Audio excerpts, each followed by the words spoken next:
taaptaa godha billaale taaptaa godha malee nama jeeqatti lafa kaatee taaptaa fi godha dura akka inni deemu kan namatti wallaahi la abbaan fedha osoo dhufee irraa gadi bu'u namicha kan abbaan fedha. Amma miidhamtuun as keessa jirtini. Miidhamtuu as keessa jirti. Okay, walitti teenya Oromoo Woodis ta'isudha. Kun nama ulamaa ani dhaggeeffadha ana miidhamtuu osoo hin ta'in ani abbaan qabduu mucayyoo miskiinaa ollaa kennaan oromummaaf hin dhaqeetiin nama miskiinaati hin beela'in mana nama dhattee hin kadhati eega shamara qabaattee kan jedhu birrii gargaareeti obboleessa kiyya taasisiisee ispoortii kennee fi siyoosii sanillee barsiisee 5,000 kaffalee siyoosii illee barsiisee Namni biraa muutii qabataame yeroo takka ni qulqulleeffamee achitti bakka ani barsiisee gaafa obboleessa kiyyaa fuudha. ila nam Munir kun nama jabaadha nama dhugarra dhugaa miliite nama sibaatu maaliin isaa la kedhaaf yeroo takka dhaggeeffadhu. Namni as jala jirus kan hubannoo hin qabne hubachisuu qabda. Bira keessa seenuu hin qabdanii. Namni miidhames as keessa jirta jettanii abbaa fedhe haa ta'u bitattiirraa maallaqni isin deebi'uuf qaba. Kanaaf tasgabbiidhaan warra isin jala jiru kun waan akkanaatti yatiimarraa nyaateeti. Nuti wanni garagalchineef manguddoos itti ergine nu jalaa baafte jettanii heeraa fi seeraan gaafachuu qabdan. Mee hubachiiti amma tibuu fi mee gaafii si gaafadha. Warri as jala jirus haa murteessu haqa kee ni baha. Uummanni bakka hundaa mana hundaa sagalee sii ta'uu qaba. Garuu heeraa fi seeraan ta'uu qaba. Qabrii teenyaaf gandaa amantaa kanaa miti qabrii teenyaaf dubbanna. Dubbadhu mee dura. Jedhaan ganama illee dubbateera isin amma kaaraatti gaafachuu jirtanii haadhatii tana isin abbaa manaa hin qabdu amma manarraa du'ee ijoollee qabdii miskiina achumaan ani biyya namaa keessa jira osoo karaa isaatu kabeelee hin gargaara miskiina qeetiyyaa hin gargaara ishii sa'eeti amma ofuma kiyya ofamanneetiin ijoollee lamaa fuudheet ijoollee lamaa jechuudha mallaqa kana obboleessa kiyyaan deemtee tiraanspoortii illee kaffalee fi paaspoor baasee fi ijoollee sana eega qabaatte mallaqa kana ofii kiyya gargaaree deemteetiin birrii 10,000 ofii 10,000 jechuudha ofii lukkuu gurgurattee waan qabdurraa gurgurattee isiinuu hin qabdu dhaqiitii biirottaa kennanii biirootti birrii 10,000 walii fidii naan jedhe kaayaatti kenja'ee fuuteetti fidde mucaa obboleessi kiyya fuudheetti fidde obboleessi kiyyatti fuudheetti fidde hoggaa tokko hamsaan jechuudha. Hin kadhadhe ganama kadhadhe garjala kadhadhe fiizaan torbaan lama dhufa jedhe. Hayya akkamitti dhufuu danda'u dhabera jennaan hin dhufanaa sabaree naan jedhe. Adaanni biiroo sadaqee biiroo sanii hin jijjiirre jechuudha. Gaafa kaa himattee hoggaa ga'ee jennaan guruppii hidhee ustaas amma isin asirra maxxanse suuraa isaanitti himadhe keessa isaanii himadhee jennaan dhaqanii naa gaafatanii Hamzaa rabbi jedhi paaspoora kadhaan katti paaspoorri kun deemuuf godhii jedhanii gaafa kaa ijibbaadhee wallaahi poolisii birrii kaffalee mucaa sufara argee rabbiin jazaa isaa kaffaluu barataadha. Hamzaa kana ganama galgalatti raaqee innillee biyya keessa jira finfinnee barataa biiroo sanii itti himee Hamzaan jennaan dhaqee biiroo isa obboleeyyan kiyyaa fi poolisii qabatanii dhaqanii fuudhan. Warra biiroo isa irraa jechuudha. Hamzaa nurga gaafa nutti kenneeti bakka kana ergaa naan hin jenne bakka kana deemaa naan ergaa hin jenne akkamitti arginaa jennee caddennee teennee jedha warri biiroo. Hamzaa wanni nu bira geennee hin jiru wanni birrii nu warri biiroodhaa birrii hin nyaannu birrii hin kenninu birrii hin fudhannu dallaala kennitanii kaatanii akkana jettanii kalaas nu birrii takkallee nutti hin kenne Hamzaan paaspoor bichaa fidee nu kenne naan jedhan jedhaniiti. Machi akkana naa deebisanii mucayyoo suuraa kaasanii naa argan biiroo isa wajjin jechuudha. Biiroo isa wajjin kaasanii naa birriin tatti kenname na dhageeffadha isinii ibsa. Gaafa kaanii birrii 10,000 Hamzaa eega dhabde sagalee qabadhu bileetiti. Eega birrii kana dhabde Hamzaa atillee ilma musliimaa tanillee intala musliimaati. Intala Oromooti kanaafuu birrii 10,000 anuu booda naa kaffaltaa eega dhabde miskiina wanti tun أنا ربي للرا وأرقد بريكم أخذني فوق جري وأقعد بانكي نترجع بريكم أخذني باسيت وقت جيت روبي روسالي ده بيجي birri tana su ta kennita khalas birri kuma kudani ani namni tokko chini wa kan nage na ati sunin da kan nage imma isir ra ko birri kuma kudani ko wajde tergansa birri sani da kudata gafa su darbiya birri kuma diddam ta isi tikani tefi kana si birri kuma kudani ko di gala birri kuma diddam ani miskina sani jecca bas hamza isi binomne giddi mallan ki yettibahe passport sunin da kudani jecco grupi da fajiro ustani kunnin ke sabetani ganama tikagani madda gadde sanar irratta manani rajju kana sini jira oromo okay dabu amma ko dabu laki qabatini ati malaka ati feqashi kuma kodan iraqabta birri kuma kodan iraqabta kuma ina miskina sani jecca kuma qurani siga anu me se gadadde tinjirra gadadde biro sa irra jeccoda miskina sani jecca kenna ani birri kuma qurani kana si yuhina gadadde birri kuma qurani kana dergis min taramta wadi gala kama miskina disinta miskina akude gefa da disani imma rahaku akasini rifa haga dam da yosuni dem da passport sunu am haga fu dame jiya lama siyasa di giddi kuma kodan ti dabaltani kuma di dam biraqabta jechu gababu matti kuma din dame okay kuma di dam madu baza borti ke sano sudi debise passport okay shektichino gize tergitan shektichama profile ko datte kana yero tergite mangutuma sini tergite mal je sudi debise Shekiti be gruppi hineti gruppi maka passport bagati mallaka suuta galchita jedhanii kadhatanii passport sanuu kennuu dideeti kadhatanii gruppi hidhaniiti lamu passport sunasitti kennan maqaa obboleessi kiyya waan jedhan asirratti koosi amanaa godhe birriin kun birrii meeqa birrii guddaadha birrii guddaa ta'e guddaa laa jechuun namni kun ustaadha ulamaadha beekee maa yoo guddiitti illee gurgurata ulamaa yoo ta'e biyyattaa qalamaa nyaata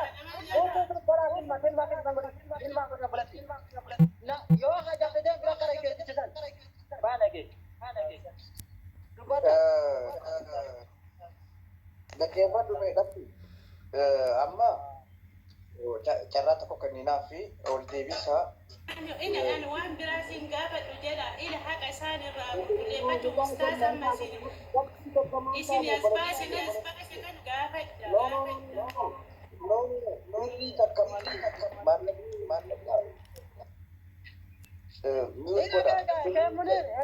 Munir, dhaggeeffadhaame. Dubbullo takka maan taane warruma ijaaba godhatee deemu kana gaddame tokkoffaa muxawwaa fi warra ijaaba maxxifatee deemu kanatu haqa namaa nyaataa jira. Hattoon reeba kullaa mulla. Miliyoona ta'uu inni takka ta'uu sadii ta'uu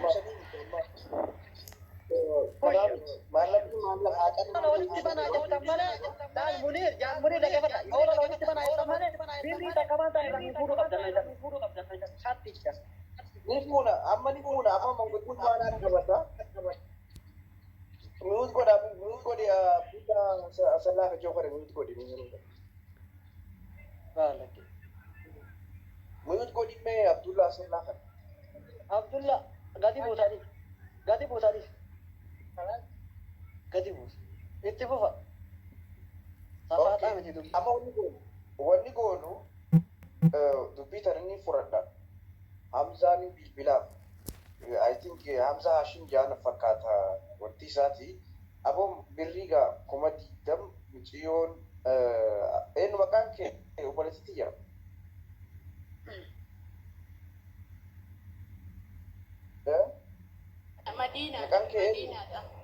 Madinah.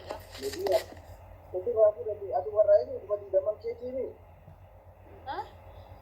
Kuma kudani asibi ya hati miskina kuma kudani ada kan seperti kuma kudani ada Muiti kabadu talo. Ustaz rupanya jalan nikal coromo. Jalan le nabi jada ulgal. Dufe jira. Jalan le nabi. Okay. Jalan le nabi kecil tu ada kamu. Isaan baadimmaatti yaa عارف baadimmaatti. عارف عارف عارف Baay'ee godhaa yoo isa keessa ta'uu baattus ni gaafannaa. Isaan masaal. Maayikii qabadhaa hundi keessanuu. Maayikii qabadhaa hundi warri keessanuu. mutawaa kaatan gabboo amana kanan dhufina durriyoon enzi السلام عليكم ورحمة الله وبركاته. isaanii wadda isin nu qabajan isin qabanya waaleekum salaam warahmatullahi wabarakatuh yeroo tokko hundi keessanii muwitti qabadhaati waan dubbadhu jira. jalqaba irratti bismillahi arrahmaan arrahiim alhamdulillahi rabbil aalamiin wassalaatu wassalaamu alaa rasuulillahi sallallahu alaihi Okay, wasallam. Anuma Hamzaadhe. isa. Hamzaan Hamzaan anuma. Warri na arrabsaan tanuus yeroo tokko daadhiis isa ta'u footoo ta'u dhiis footoo na ta'u dhiis haa ta'u dhiis akkasuma ta'u. Yeroo tokko hundi keessa Oromoo suuraa cufi Oromoo cufi. aywa ejo hundi keessa Oromoo suuraa cufi. keerra jalaa ba'uun eessa jira yeroo tokko laalaa dhaggeeffadhu boleessoo bayi miira keessaa dhagayi. adeero Sodaa nama miira dhagayi keessa jirru nuti miira keessa jirru haa ta'e Aya, muhitu kalau orang itu kok. Daika sadi nan dubbadha akkana jalan dubbana namni tokko. nam Sagalee tokko kana suuraa ba'a. nam tokko jiraan dubbate gadi buusa Aywa. gadi buusa Aywa. tura takkaa tura nama gadduuchaa tura uzira walakin hin baafatin afaan nama gadduuchaa taaptaabii godhaa dhaqa gabbuati oromotillee haati dhimmallee gabbuu eegaa si deebisa Aye, amma asau kararran jirati hasau ya jalka Maaliif mana kemata. isin dubbii is deebisee haa yoo isii dhaabbatu. Lala akan pun dhaggeeffadha ilaa dhaggeeffadha. Maal sitti fakkaata? Haasawaa kiyyas dhaggeeffatanii haasawaa siillee dhaggeeffatanii dhagaye yeroo tokko obboleessa dhagaye haasawuti. Haasawu dhagaye. Akkam fuula isin ol deebisa. Ol deebisa. Dhaabedhaa yeroo takka ustaan dhaabbadhu yeroo takka isin gaafachaa jirra yeroo seeraan bakka dhuftee walirratti dubbiin turtii anaa fi Oromoon ni jiranii. Suuraa monkaa suuraa deebisi. Suuraa deebisi. Suuraa akka duraan jirutti deebisi. Maqaa rabbiitiin si gaafadhe suuraa akka duraan jirutti deebisi. Yoo rabbitti rabbi yoo rabbi sodaate dhagaye. Bor fuula rabbii duratti wal gaafachuuf teenya suuraan kan akkuma gadi garagalee jiru gad deebisi baarakallahu fi. Obboleessa kiyya nuti amma sitti bilbiluudhaaf anaa gadi bu'uu deemu kaasii dura suuraa gad deebisi. Akkuma duraan jirutti gad deebisi. Maaliif haqni eessa akka jiru ummanni isa beeku ani isa beeku rabbi silaani beekaati. Har'a isin bira gahe malee dubbiin kun gareen ulamaa'ota abustaa'ota meeqa bira geessee har'a gartee eeyyiwa akkas eeyyiwa ulfaadhu galatoom. Jalqaba irratti obboleettiin keenya kuni Madiinaan amma dura gartee obboleessi keenya tokko murtii guutuu yeroo inni umraadhaa dhufu akkuma inni umraa dhufee as gahee 40,000 irraa qaba jettee irraa qabattee maraattee balaa buuftee qiyaamaa buuftee Kankee dubbat kanamaa hin dubbatin kanamaa yoo dubbatte kankee Oromoon dubbat kana gabbuusee gashitee jirta. ina keessaa dubbatu Isaaf ka murtii guutoo hin dubbatamu ka murtii guutuu as keessa jiru dhimma keessan lama ka murtii guutoo illee adda jiru dhimma Oromoon keessan intala lama gabbuusi. Oromoon intala gabbuusee gashitee jirta.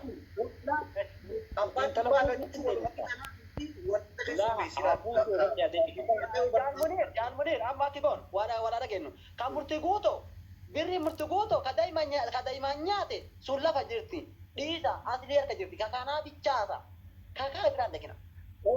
isaa itti haafuuf miyuut godhiisii namni jala kan dubbanne isaanis carraa kan Lachuun nuti godhee jira sheeka nuti baafadha. Sheemsa nuti baafadha. Ustaz Maayik irraa kaasaa. Okay, sagalee kiyya jiraami? Injira. Sagaleen hin jira nuti hin goone dhimma keessan bichaa dubbadha inni. Na dhagahi obboleessa kiyya sin galchu waan kana awwaan fedha dubbadhu. Yoo carraa naa kennite ta'e dhaggeeffatu yookaan deemee mana kiyya banadhee sittani maati. Waan jiru tokkoon dubbadhu. Si galaa miti mana nan qaba. Kabajaaf hin dhufe mana kana kabajaan afaan kee qabadhu taa'ii na dhaggeeffatu hanga dubbadhee ga'utti. Walii gallee? Ayyee dubbadha. Aywa. Jalqaba irratti ummanni Oromoo bal'aa fi ummanni Muslimaa guutuun shamarran tokko fakkeenyaaf biyya Arabaa keessa kan dalagdu andistii dhiqee akkana ta'ee birrii namatti ergee birrii kan koo nyaatee yeroo jettu namni hundinuu hirribataaf qalbii cabaaf. Siigalee sheekii haa ta'u, caalimaa haa ta'u, abbaa fedhe haa ta'u namni obboleettii qabu haadha qabu hirribataaf. Garuu maqaa gartee ambiyyoo arabaan dalagaara jechuudhaan obboleettiin keenya kun har'a maqaa kiyya na balleessaatti dhaggeeffadha. Duniyaa irrattis akhiraattis akkanatti wal dhiibnu. Anamma dubbachuu miti ammaan duraa'u gareen hidhamee jennaan ilaal obboleettiin jedheen dhaggeeffadhu. Ammaan dura isiin viidiyoo isinatti argan akka murtii guutuu godhan si godha jennaan obboleetti addunyaa guutuu yoo garagalte hanga turii qeensa keessaa sodaan qabu jeen. Ani ammoo wanni sodaatu yoonan si zollome yoonan si miidhee jiraadhe rabbiin na miidhaan sodaadha malee an sodaa ilmoo nama tokkoon qabu jedheen. Sadarkaa tokkoffaa irratti akkamitti natti dhufte Madiinaan kun maktaba tokkoon biiroo tokkoon beeksisa godhee yeroo kana dhuftee obboleettii laman qabaa akka isaan dafanii biyya arabaa deemanuu barbaadaa jedhe. Akkasii biiroo jira. Biiroo sana siifan keessaa ijoolleen paaspoortii qabattee dhuftu. Ani immoo gartee biiroo itti galmooftu 5,500 jedheen. Li'annahu paaspoortiin kun gartee kooppii godhamee seetti waan godhamu. Seetti godhamee ka'ee waan dalagamuu kun jiru. Waan dalagamuuf harka duwwaa wanni hin godhamu. Tokko naan jedhe. Kan ijoollee si qofaa miti ijoollee nama 10 ol kan na bira jiru. Warri kaan afaan nagaatii fudhatan. Obboleettiin kiyya kun osoo hin dhufiniif viizaan obboleettiitiiti baatii 4 ture. Jennaan naa deebisi jette. Akkasii birrii keellee siin deebisa. Paaspoortii keellee siin deebisa kottuu fudhu jedheen osoo Itoophiyaa jiru. Dhufuu diddee nama ergachuu didde. Obsaan ragaadha. Hamzaa Oromoo ragaadha. Bilbiltanii qabachuu dandeessan. Gaafa asirraa anaa achi jiru Saudi Arabiyaan kun baname sooma dura. Yeroo banamu Madiinaa kun akkana Suudiin baname jedhani. Maal sii wayya jennaan rakkoon qabuutii isa duraa biraa fuudhaati biiroo biraa geessaati naafa galmooftu isa kurnan duraa 5,500 kan nama namaa kan erga dhiiseen jirette kun rabbi har'a nagaan nan bulchin yoo an irratti kijiba dubbataadhaaf rabbi nagaan nan bulchin irra ishii jedheetin fuutee 5,500 ergisee kan biiroo biraa deemee galmeessee sagalee addanaa kun Oromoo taaptaaf godha sagalee addanaa nuu ba'u taaptaaf godha dhiiroo sagalee amma dubbadhu qoy dubbadhu tun taaptaaf irraa dhiisi sagalee waraabamuu jira uummataaf illee adabruuti akkasittiin biiroo kan amma Saudii kana geessee maqaa galmeessisee anaa taa'ee eegaaru obboleessa lama qabdii obboleessi lamaan sun dhufanii anaan maal jedhanii isiin Madiinaan deemi paaspoortiitti kan birrii wajjin jirti ishii jedhee yeroon asiitti dawwalu anaan immoo akkasumaan jettu obsaa fi Hamzaadhaan deemaa akka inni Hamzaan paaspoortii fuudhee obsaa biratti galmeessu obboleessatti himti obboleewwan sii lamman biyyarraa ka'anii dhufanii asii yeroon jara gaafadhu jarii lakkiibboo Madiinaan kan nuun jette paaspoortii Hamzaa biraa fuudhee obsaan immoo kan jettu waan biraati. Aboo Madiina dhugaa obboleewwan kee lamman kun wanni isaan dhufanii paaspoortii birrii yoo fuutuu ta'e rakkoon jiran qophiidhaan nan lakkinaan jedhe. Erga yeroo tokko gartee si biraan galmaahanii suma biraan adeemanuu naan jedhe. Eeshi akkas taatu gaariidha jedheetiin ta'a. Gaafa achirraa gama Suudii kana dhufu already lakkoofsi Itoophiyaa waan gartee dilee ta'uuf dafeetiin Madiina salaamu alaikum jedhe lakkoofsa Suudiitiin. Akkasiin booda gartee maqaa ustaazaan balleessine maqaa namaa haqqii namaa akkasiin balleessine. An hattuu miti. Sigalaa miti. Qarshiin tokko haqaan malee gama kiyya waan dhufne Madiina kun lakkoofsa kiyya Hamzaadha. Sigalee paaspoortiin ijoollee biiroo waan jiruuf yoo ijoolleen kan deeman ta'anillee yoo kan hin deemnellee kunoo paaspoortiin erga gaafachuu dandeessa. Maallaqa warri maktabaa nyaateen kaffaluu illee danda'a. Osuma teenyee jirru booda asirraa Hamzaa paaspoortiin nafa deebuu jedhu. Akkasii obsaa Hamzaatti bilbilee obsaa fi Hamzaan baay'ee mashguula ta'an nama biraati tiraanspoortii kaffalee deemee paaspoortii jala lammanii baruurii waan ta'eef fuudhee kan ijoollee lammaniitti deebise. Nageessu sanaan booda ni dhagama sheeka. Aywa birrii naan jette maallaqa naan jette. Okay maallaqa jette maallaqa silaa 10,000 turaa sana warra biiroo nyaateen sanan barbaadu jettee jirtaati. Kaboodaa kan ammoo siifan kaffala. Arreefan biyya Saudii dhufee jira siifan kaffala jenne kun ahadii irratti. Kan ammoo kan hin kaffalu sababa ati ustaaz jettee nama amanamaa natti dhuftee malee maallaqa kana irraa hin fayyadamneen jedheen. Gareen hidhamee jira waa meeqatu jira sagaleen si jira. Haaya naan jette. Eengadda asii natti barreessee birrii sanaan kennitu jennaan jechi 10,000 duraa sana akkuma dhiiseen jira yoo kan jettu taate 10,000 an amma siif hin galchan jedheen isa ammaa kanaa siif hin galchan jedheen jennaan yoo ammatti naan kennine abadan naan jedhe akkasii dhaggeeffadhu gaan jedheen ilaal Hamzaan maallaqaan koo nyaatee dubbatu jettee dubbatu taates ol baatee maqaan balleessu waan feete gochuu dandeessu jedheen an qarshii takka sitti hin kennu jedheen maal goote viidiyoon koo ol baaftee video daawaa tokko jira kan ustaas Adaliyyee poosti godhatu guyyaa nama haqa nama nyaatu kan jedhu suuraa kiyya irratti ishee gadi garagalchitee poosti goonaan dhagaa hin jedheen madiin. Ani wanni waan kana sii kaffaluudhaaf deemuuf waan gartee an muslima ta'ee ustaaza ta'eef maqaa kiyya anis haqa nama waan hin barbaanneefin sii kaffala. Ati immoo erga suuraa ol baaftee wanni jette waan namni nyaata irratti qarshii takka sitti hin kennu jedheen qarshii dubbulloo tokko ilaal amma rabbis ragaadha isinillee ragaadha dubbulloo takka sitti hin kennu jedheen li'annahu warra maktabaa fudhatee jira. paaspoortii kan barbaadu paaspoortii deebisee jira. Maallaqa isumaa immoo baatii jaana eegamu ishiifan deebisan jedhan kuma ijjaman sana. Hindi deemiti. Suuraa kool baaftee miti, viidiyoo kool baaftee miti. Qarshii takka dumbulloo cabduu sitti hin kennu jedheen. Rabbi ragaadha. Ustaazonni garee keessa illee ragaadha jechuudha. Walii gallee ana amma dubbachuu miti yoo huccuu ofirraa yaaftee saarii nama yoo olte ammas tanan dumbulloo takka ittiin kennu. Anaa miti kan nyaatee warra maktabaati. Abbaan ammoo gulbataan dhufeen sirraa fuudha jettan kunoo riyaadiin keessan jira. Lookishinii siifan ergaa dhuftanii fudhachuu dandeessan quwwaadhaanis waan barbaadaniin jechuudha. Walii gallee waan amma jedhu kan irratti yoon kijiba haasa'e yookaan ammoo itti dabale obboleetti kiyya miidhuuf rabbiin ragaa dhabeeti. Waan warri maktabaa warri biiroo nyaataniin maqaa isiin gartee na amantee gama koo dhufteef warri biiroo nyaattus sigalee wanni daruurii ta'e maali? Paaspoortii ijoollee as taa'ee biyya Suudii taa'ee tiraanspoortii ergee akka fuudhamee paaspoortiin ijoollee akka ijoollee gahu godhe. Isa maallaqaa moo naa obsin jedheen uqsimu billaahi laazim rabbiin natti ragaadha qarshiin takka osoo nafne nan kaffalaaf hin ture. Jennaan na sodaachisu ol baatee viidiyoo kiyya poosti goonaan bar sodaachisu minaan jedha. Ahaa bar'aan darasaadhaan jedheen nama haqqiin namaa akkasiin nama gootu nan beekaan jedheen. Sigalee nama akka hankootii kan abadan sodaachisuun hin ta'uuti. Arrabbi malee nama tokkoon sodaanneeti. Sigalee erga viidiyoo koo poosti goote akkana goote qarshii takka dumbulloo tokko hin kennuun jedheen. Ammallee sun duratti jedha dumbulloo tokko hin kennu. Namni an dhiira jedhee Hamzaan maallaqa nyaateette amma lookishinii ergaaf natti dhufuu danda'a. Walii gallee miti warri immoo osoo waan kana keessan beekne maqaa na balleessuuf asirra maxxansitan guyyaa gaafa gardeessittan himaati.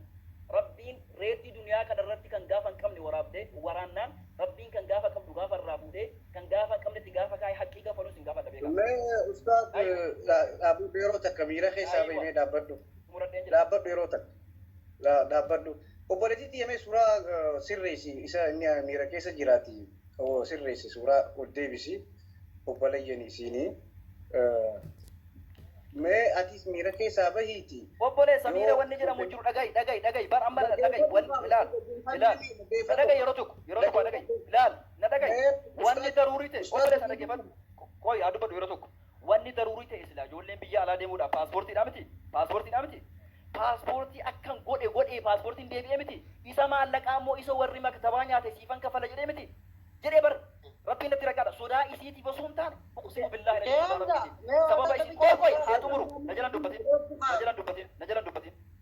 amantu burutti dhageesse na jalan dubbatin koy qadaala haa xumuru koy na dhagayi madiina ati ana sodaachisuuf suuraa koo ol baaftee akkas gootan jedhe uqsimu billaahi adim addunyaa kanarraa ilmoo namaa takka sodaadhu an sittani maati ija waraana nama hin tollumin malee nama natti dhufe jechuudha sittani maa ati na zollo ati na sodaachisuudhaaf wanni na goota qarshii takka waan warri maktabaa nyaateef dumbulloo tokko sitti kennu beekin jedhee sittani maa li'anna situ waan hin gartee hin dalagde naan jette already paaspoortii si deebi'ee jira isa maallaqaa moo warri biiroo nyaatan faayidaa tokko irraan arganne bar ijoolleenis hin deemne ani faayidaa irraan arganne kana siif hin kaffalan jedhee anoo hin kaffalu jenneeni isa maalii viidiyoo koo suuraa hanko ol baaftee wanni gooti ana tafaan dhabe ana tuwaqqii namaa wallaale sababa kanaatiin mucaan kun ana qabu sun taane ammaan dura nama viidiyoo namaa dura irrattis waraabaa turte sababa kanaatiin namni meeqa riyaadiin kana keessa dawwalee aboo Hamza maaf akkana goote jennaan kottu na gaafadhu jennu obboleessa kiyya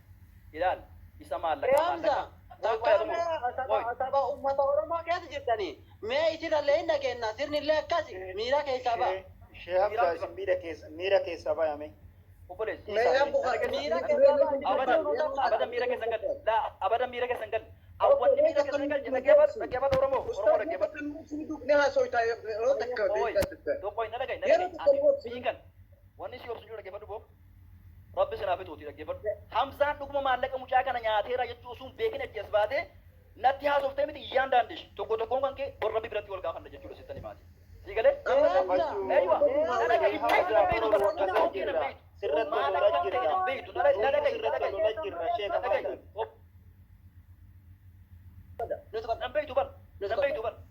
dhugaa osoo gartee haqa namaa kan barbaadu taate keessaan dhuftee Hamzaa wanni kun dhugaa muka jibana jettee beeyta bar waan ati haasaa artu taa'een dhaggeeffataadha bar dhaggeeffatutu hin jira bara siigalaa miti addunyaa kanarraa nageessa addunyaa kanarraa wanni sodaan nu khaalii qofa haqa namaa immoo aadallee haqa ijoolleen dubartii gartee biyya arabaa keessa dalagde dhiisiiti mucaan kunarra yeroo achi as baatee kunoo distii dhiqee saanii dhiqee hammaama dhiqee yeroo jettu ilmoon namaa hundi rifata sittani maati maqaa gartee an biyya arbaan dalagaatiin haqa namni biraa nyaatee jiru an sii kafara jedhee ofirratti fuudhe waan hin qarshii takka faayidaa irraa argatin isa maalii maraattee mucayyoon tun akkana gooti wanni kun dhugaa moo kijibatti naasuftooti hin gaafattooti Gaafa sirri.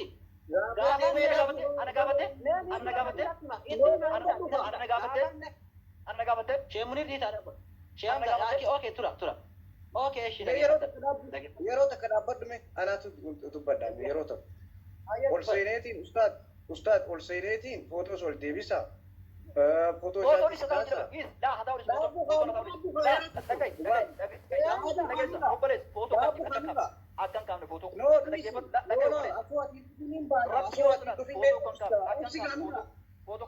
hin kaasina usmeedhaaf wanni hin jeen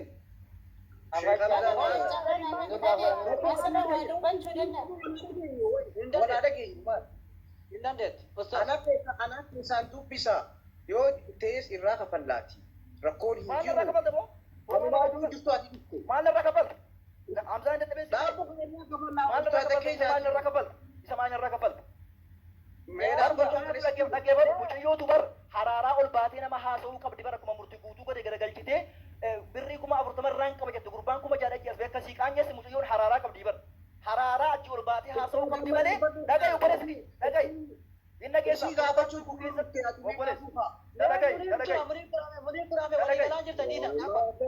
waliigalaa jirtanii dhaabba sheemza dagamaara in dagamaami okay sheemza miira keessa jiru Oromoo tokkoffaa situ badii qabu ilaa waan hin beekne keesseeti akkamitti jee subii ogwaattuu qabne maa naan jettu nama biraatis waan hin beekne keessa shamarran biyya haatu dhaggeeffatu ilaa Oromoo tun na dhaggeeffadhu akkutta Hamzaan bee jira dhaggeeffadhu Hamzaan bee jira Usaan Hamzaan ilaa jaati biyya akka booti munii roken sakkana dhageette munii maallaqa meeqa irraa fuudhu maallaqa birrii kuma 20 Itoophiyaati waggaata tiraanspoortii malee gaafattanii